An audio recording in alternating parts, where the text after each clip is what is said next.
No? Talagang matalik na magkaibigan kayo ni Patrick, no? Bakit? Pero kayo maswerte.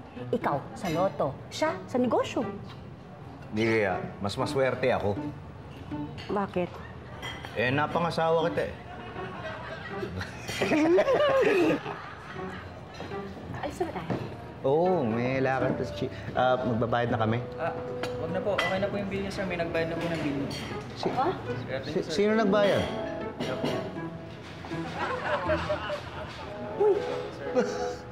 Patrick! Ito naman, oh. Tay, Nay.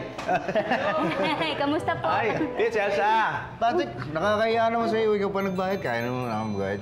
Sanay na. Hindi. Malit na bagay yan. Pabira kayo. Sayang naman ang yaman ko kung hindi ko ililibre ang paborito kong kaibigan. Ito kasi Elsa, di ba? Salamat. Ba talaga mayaman, ha? Hindi. Sinabi nga sa tatay dahil na ino. Patrick!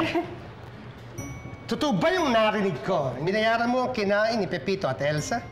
Bakit? Mayaman ka na rin bang katulad namin? Brando, hindi mo ba alam? Kakaiba man ako sa ganitong klaseng restaurant kung di ako mayaman. Gusto mo bayaran ko yung kinain mo eh. Talaga? Ba, malaki tong bill ko. Alam mo naman ako. Magkano ba yan? 1.5! Kasi umorder ako ng lobster tsaka Angus beef for merienda. Ganun ba? 1.5. Gusto mo sumama pa ng take-home eh. Waiter! Yung take-home niya ha! Sir, ako. Pwede ba mag-take home?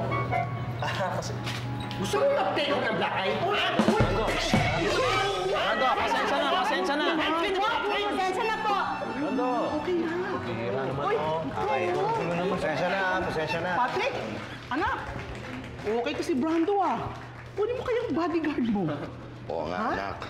Di ba ang mga mayayaman, mga malalaki ang bodyguard? Oo. Ako, pasensya na po. Sobra pong yaman ko. Hindi po ako pwedeng bodyguard itong si Patrick. Ha? Naku, sayang. 1.5 pa naman ang bayad. Oh. Per day. Hindi, kada ora. Boss Patrick, kailan po ako mag-start? Kasi Brando, kung gusto mo, Patrick, sandali. Pwede bang makausap? Ano yan? Hoy!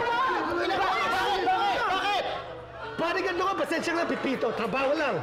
Kung may deadly weapons ka. Si Elsa yan! Elsa, naman yung Dito ka ba? Halika na.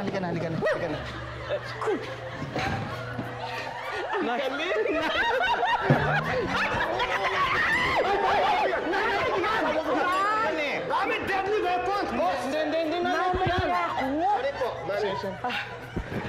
Ay, galing mo. Okay ka talaga. Ang galing. Okay itong bodyguard mo, ha? You know!